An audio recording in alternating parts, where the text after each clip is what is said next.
Hi, I'm Jay Burney, and welcome to our June 2020 Birders Roundtable, sponsored by Birds on the Niagara. Tonight we've got an excellent panel of guests, and we're going to talk about the recently completed spring migration season involving neotropical songbirds and other songbirds that come up from Central America and South America and come through our area. It's been a great month for birds, and let's get right to it. Well, welcome everyone. It's great to see you. It's been an exciting month for migratory birds. We're here with Tom Kerr from Buffalo Audubon, Marcus Rosten, who is a wonderful birder and naturalist who gave this great presentation at the Allegheny Nature Pilgrimage on iNaturalist. Marcie, who lives in Fort Erie, who is going to tell us what's going on across the closed border because we can't get there, and we still miss that. And J. Jean Rose Burney, who is with the West New York Land Conservancy and is one of my 5 favorite birders, but the birder I've known longest. So anyway, hi. I think I'd like to start with Tom. And Tom, what's been going on? What have you been seeing this season? Well, it was kind of tough. A lot of the best birding hotspots I kind of tried to avoid, like forest lawn, and I didn't get to Tift. It wasn't so much I was trying to avoid it, but I spent a lot of time kind of quieter places and more close to my house. But I did get out to Amherst State Park a couple times. 1 or 2 days where the migration fallout was real good. And so we were able to get a 20 warbler day. Tom, you were a great advocate during this last few months of finding new places to avoid crowds. And I think a lot of people took your advice. You've been online a lot, and I certainly did, and just found some new and unusual places and found some great birds. So thanks for that. Beaver Meadow, just jump into that quickly. You're still closed, but you'll be opening. I mean, you're open to the public, but your building is closed. What's the story there? So the trails are open to the public. We have 8 miles of trails and about 400 acres. And it's really been interesting because you drive by and you see the parking lots and they're full. It looks like we're having a festival some days.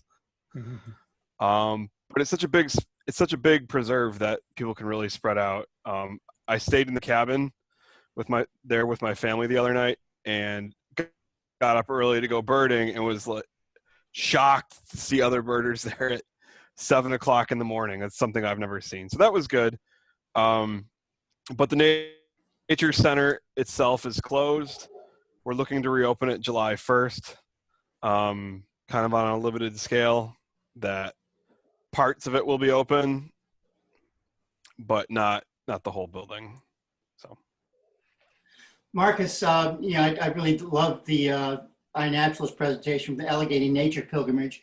That pilgrimage was virtual this year, although I think most of us have visited Allegheny. I know, Tom, you did a great program from there also.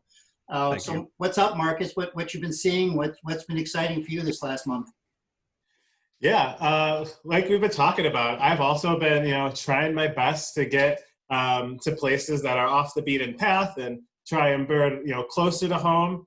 I was excited. Yeah, I was checking my yard list, and since the last time we talked, I got 11 new yard birds on my yard list. So it was super cool to have, get to see a blackbirdian warbler in the maple tree in my backyard. My wife identified a Swainson's thrush that landed on our fence one of these days. I've also been trying to get, to places that are right down the street from me. I live right down the street from 2 Mile Creek. So, 2 Mile Creek Greenway, which, is an area that there's been, a concerted effort to try and conserve that greenway. And it's been cool to see, the birds that have been appearing right there in that woodlot of, there are loads of blackbirdian warbler. I had northern parula, black-throated greens. I had an ovenbird, wood thrush, right in these woods that are just right along this public pathway. So I've been having a lot of fun. I got to see the first eastern bluebird that I've ever seen in the city of Tonawanda. So that was really exciting for me just this past week. So yeah, I've been having a lot of fun, birding close to home. Oh, that's pretty cool. The weather's been okay. We've had a couple of weird storms, like we had one this week, which was amazing, which actually flooded my house, and my car actually floated. But that's not a birding story. But my car's working, so I'm good. Marcie, what's happening in Canada? Because we can see virtually and see posts, but what have you been seeing? What's going on over there? Well, like Tom and Marcus were saying, I've been trying to bird closer to home. And I added one new species to my yard list, which was fun. But Waverly Woods, which is the area we're trying to save, was amazing this spring, just really amazing. We had 28 species of warblers there over the course of 2 or 3 weeks, and the highlights being golden winged warbler, Brewster's warbler, morning warbler. So we really had a really nice assortment of birds, mostly passerines, not many ground dwellers. So we didn't see a lot of thrush this spring, but there's a lot of foot traffic and dogs that use that area. So it wasn't so good for thrush and other birds like that. But it turned out to be birding close to home, mostly because I'm close to Waverly and some other really neat areas, because a lot of our conservation areas, like on your side, were closed for some of the month. So it was kind of nice to explore the home turf a bit more and see that it can be productive if you're birding 1 or 2 areas consistently every day. Maybe you can catch us up a little bit more on Waverly Woods. Tell us that story and tell us what we can do. We know that it's threatened by development. We know it's a critical area. So what's on the docket right now? We're just, there's about to be a case management hearing in June, but that's just to it's kind of do a procedural thing. So we don't have a date yet because of COVID-19 for the actual hearing. So everything's kind of on hold a bit. Actually, the hearing should have been occurring right now as we speak. So of course that all got delayed.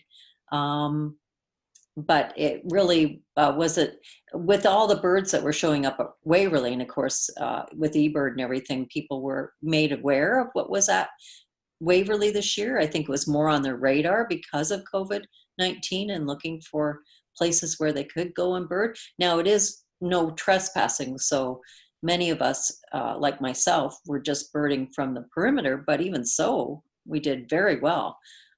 Who knows what was going on inside the woods that we couldn't see. So, but I guess what was also heartbreaking was knowing that if they go ahead with the planned condominium, which would be adjacent to the lake, that most of those migratory birds that we were seeing would have probably been killed by the condo.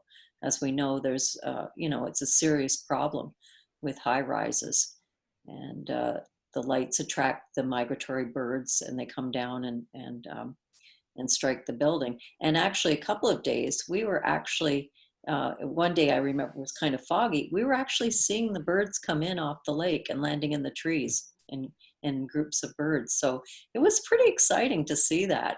I've seen it once or twice before. Obviously we see it a lot at Peely, but I've only seen that happen a couple of times in Niagara. For those of you that don't know, Waverly Woods is basically on the shoreline of Lake Erie. It's right near the Peace Bridge. It's an incredibly important historic area and a natural area. And Marcie's leading the fight, or at least is one of the leaders of the fight to save that place. So we'll put up the website where people can find out more information. It's a lot like the waterfront in Buffalo. We've had these kinds of battles. We're fighting condo development. We're saving our waterfront, Times Beach Nature Reserve, even the Union Ship Canal. There's been some incredible birds that have been seen there recently, and it's slated for development also.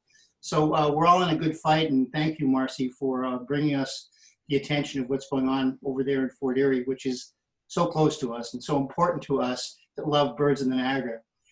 I'm- Thank you, Jay, for Hey, helping. Hey, Gene. I know you've been working hard on places like College Lodge in Fredonia. We've done some birding together in the last couple of months. What have you been seeing? Well, I've actually started, I guess probably all of us are transitioning into, I guess, away from migratory birds and to, breeding birds. So I'm part of, well, volunteer for the New York State Breeding Bird Atlas. My territory or block or whatever it's called is down by my land conservancy. So I work at the West New York Land Conservancy. It's down at the office near East Aurora. And in most years, that would just be a really easy place for me to go birding because I'd be at the office all day, and in the morning I'd see what's out there. And so now I have to make special trips out that way because I'm working from home because of COVID-19. But so a week or two ago, maybe the mid-May on a weekend, I did my first breeding bird trip, trying to figure out what's there. So I went to Kenny Glen and the property across the creek that we're just very close to being able to purchase, the Mossy Point, big 222 acre forest. And I actually found a lot of interesting birds. It's always been a good place around the office just for breeding birds, 8-9 species of warblers I hear, just listening from my office every year. I think I have a list of almost 100 birds from literally just like listening from my office. And so a lot of warblers, but I saw some cool birds this year. I saw a yellow-bellied flycatcher, which wasn't breeding there, but was migrating through. And, and these flycatcher birds, I can't identify most by sight. I don't know, not many people can. And even by sound, sometimes it's hard. But this one happened to be perched right in front of me and made its noise. And took me a while still to figure out what it was, but, yellow-bellied flycatcher. And then in the creek, found an interesting bird that, kind of sort of, I get at the northern end of its range was an Acadian flycatcher. And so an Acadian flycatcher in this shale creek, that most likely is breeding there. It's close enough to its normal breeding range. And so that was cool because I'd never seen an Acadian flycatcher there. And again, I heard it. It was in the right habitat and the right time of the year to be breeding. So that was cool. So that's Mossy Point and Kenny Glen. I also saw still a bunch of warblers coming through, a lot nests there. It's hard to know sometimes if they're nesting or migrating through. I saw some bay-breasted warblers, which are most likely still migrating through, and saw a black-throated blue warbler, and it was singing. And again, black-throated blues aren't likely to nest there, but it'd be cool if they did because it's not too far away from where they would. And so maybe if I go back in a week or two, if there's a black-throated blue there, I'll be pretty excited. And then last weekend, I went to another nature preserve of the Land Conservancy to do another breeding bird survey, and that's just for a grant. So this is a big forest called the Gallagher Sanctuary on Grand Island that we purchased just 2 years ago, and that we're building trails right now, not quite open yet, but almost done. And I saw some great birds, wood thrush, definitely nesting there. Ovenbirds, definitely nesting there. Scarlet tanagers, definitely nesting there. And a yellow-billed cuckoo, which I heard, I didn't see. And I guess, I don't know if they'd nest here. They might be on its way north still. But I had seen black-billed cuckoos there in the past. To hear a yellow-billed cuckoo, it was pretty cool. And so that's what I've been up to. Well, I mean, it's a good transition to talk about what's coming next. I want to talk about what we can expect in the next few months. Before we do that, though, I want to talk about any other experiences any of us have had. Unusual birds. I know we had a gull-billed tern at Oak Orchard. What else have we been seeing that's been unusual? Anybody can jump in. Well, I missed all the strange ones. Wrapped up our yeah. Go ahead, Tom. We wrapped up our marsh bird survey at Buckhorn Island. This morning actually was our last survey of that, and there's a pair of harriers, northern harriers, nesting in the big wetland there, which will be hard to confirm since they nest on the ground in a cattail marsh. But I did see the two adult, the male and the female, which are one of the few raptors where you can tell the male from the female. The males are gray and the females are brown. I saw them pass off food, like one passed off food to the other, which was pretty cool. It was probably about 5:30 in the morning a couple weeks ago. I didn't see them this morning when I went, but they could be done. They could be done. Most raptors are done nesting by now. and we got our Virginia rails. It's really the survey is all audio. I have a speaker that I set up, and it plays the calls, and the Virginia rails will answer, and we had some common Gallinule that were probably just passing through, but it's pretty noisy at Buckhorn with the 190 right there in the Grand Island Bridge. So it's been hard to pick up unless they come right up to you. I'm sure there's least bittern in there. I'm sure there's pie-billed grebe in there. Sora, just hearing them is a different story. The Virginia rails are a little more cooperative. There's a bird behind you, Marcie, in your tree. I think it just flew. I wanted to see what it was. You're muted, Marcie. We can't hear you. I think it was a redwing, but there's always a chance of red-headed woodpecker. They're nesting just up over here. So that's pretty exciting. So what else you guys have seen exciting and new and different?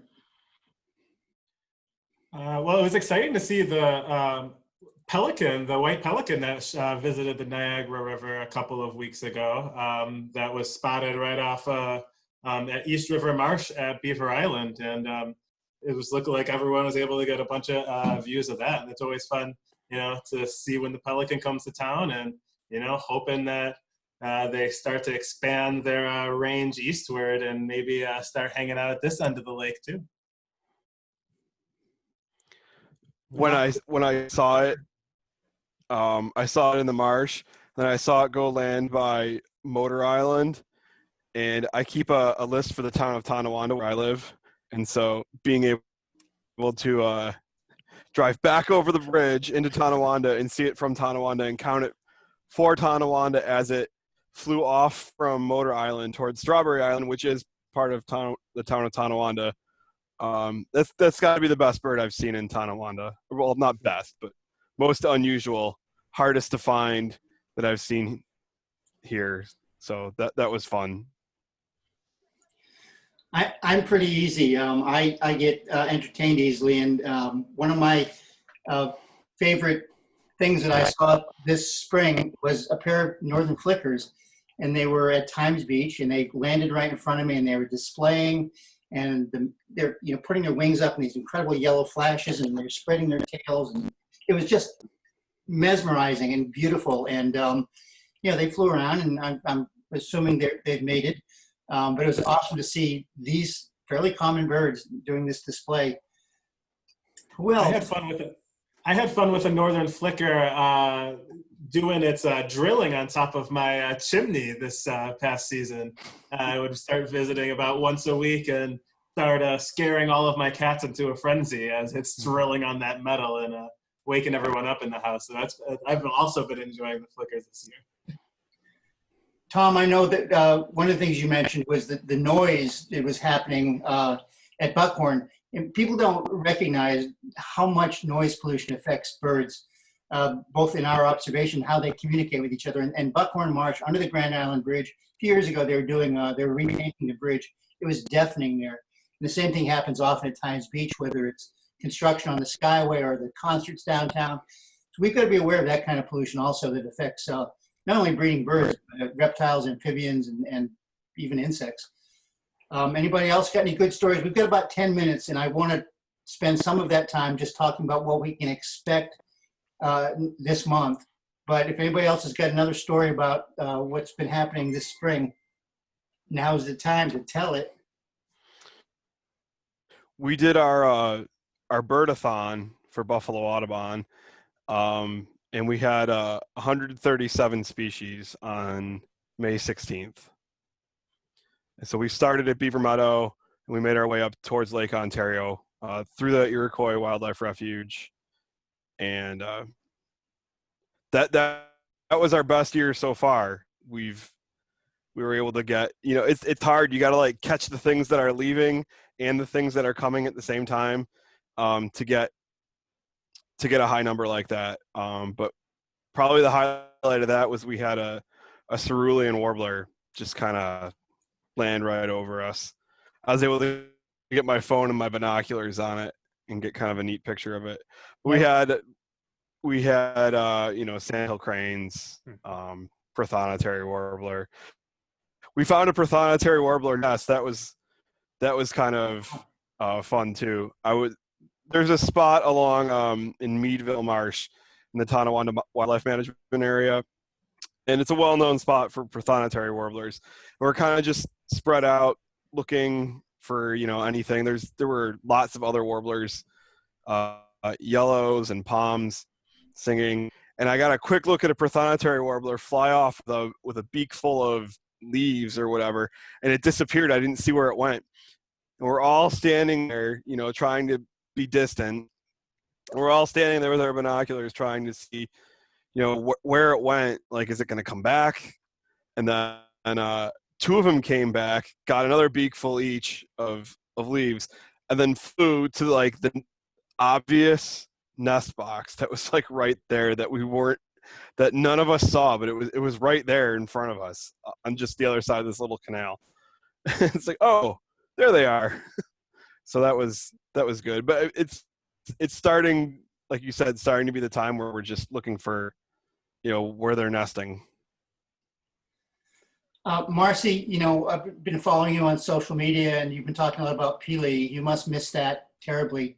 Can you tell us a little bit about that provincial park? Well, it's a piece of land that sticks well south of the mainland. So we call it Point Peely now because the tip has been washed away. But it's a huge migratory bird stopover area, and it's not unusual to if you spend a week or two there, you can easily get 33 or more species of warblers, and a lot of other really great birds. So it's a high quality area, but also the neat thing is that many of the birders from Ontario end up going there either for a weekend or a day or longer, and so not only are you seeing all these incredible birds, but you're getting to see all your friends after the winter. So I think it's been a little painful on both points there to miss the birds, but also all our friends that we would see there normally too. Yeah. And for those that don't know, Point Peely is on the western end of Lake Erie, and it sticks out into the lake and kind of goes towards, I'm not going to say Detroit, but it's between Prescott. Go ahead. Yeah, it would go across to Erie, Pennsylvania, I think. So, yeah. So, what's that big hot spot there? Black Swamp? Where is it? That's over near Toledo. So Point Peely is way further. The Long Point is very close to Presque Isle and Erie in Pennsylvania, and then Peely's on the other side of the lake, closer to Lake Toledo, Ohio, and McGee Marsh. McGee Marsh, yeah. So you can see that there's a pattern there, that there's this huge migratory pathway, I guess, through that area.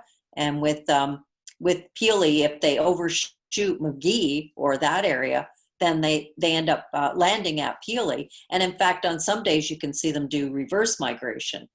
So all the birds that kind of overshot the lake decide that they're going to go back. And so it's quite spectacular some days. So we are at the beginning of June, and Tom, as you pointed out, the raptors are mostly done breeding. What kinds of birds, in thinking of the breeding bird atlas, what kinds of birds can we expect to see breeding, nesting, and fledging in the next 30 to 60 days? Anybody? Well, almost all I shouldn't say almost all, a lot of the warblers that we see, you hear people so upset that the warblers are gone. They're not gone. They're nesting. They're not all congregated at, the migratory spots. They've spread out into their breeding habitat. So you really can find probably 15 to 20 species that nest in Western New York if you know where to look. So for me, this time of year is okay. Here's my list. What haven't I seen yet? What didn't I see in migration? Now I want to go see them breeding. So I went to a spot a Christmas tree farm outside of Springville to look for prairie warblers, and then to Allegheny State Park to the Bridal Falls Trail to look for Louisiana water thrush. And the Rose Acres Audubon Preserve has always been a good spot for mourning warblers to get those. So, migration's really good because they all come to you, but the breeding season, you can find just about all of them. There's some that are harder to find. You're not going to find a lot of black-throated blue or I'm drawing a total blank, but there's blackberry and tough to find. You saw the prairie warbler at the Christmas tree? Yeah, it's on Keller Road in Cattaraugus County, which is a good spot. You have to stick to the road because it's private property. And from what I've heard, he's the owner is isn't planning on doing much with the property, so it's going to stay the way it is until natural processes take over. But there was some turkey hunting going on while I was there that gave me a good scare at about 7:30 in the morning. So we can start looking for shorebirds and marsh birds. There should be a lot. I mean, you mentioned that you've done some of the surveys with the sound, Tom. What kind of marsh birds? Well, I mean, it depends where you are. If you're at the Iroquois Refuge, things are, can be pretty easy to find. If you're patient in any of the marshes and just wait, you might catch a least bittern flying across one of the marshes. Virginia rails. Somebody had a photo today on Facebook. I saw Virginia rail chicks. So it's time to start, paying attention for those. They're a lot of times you'll see people post pictures of they find them on Facebook and they post, oh, look at this baby crow, how cute it is. That's a Virginia rail. That's an awesome bird, and crows are awesome too. But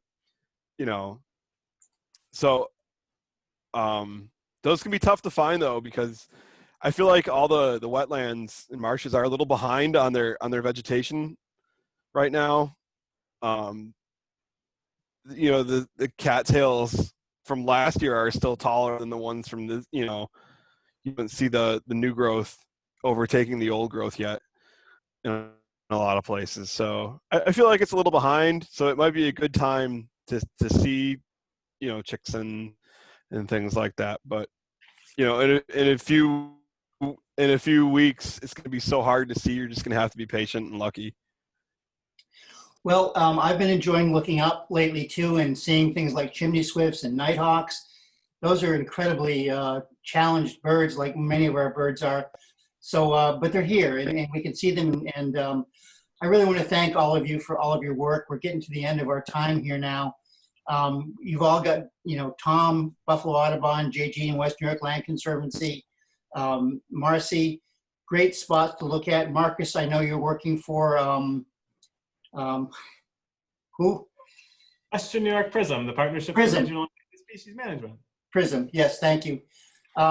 So listen, I want to thank you all for coming here tonight, and this has been a good talk, and we'll look forward to talking to us again soon.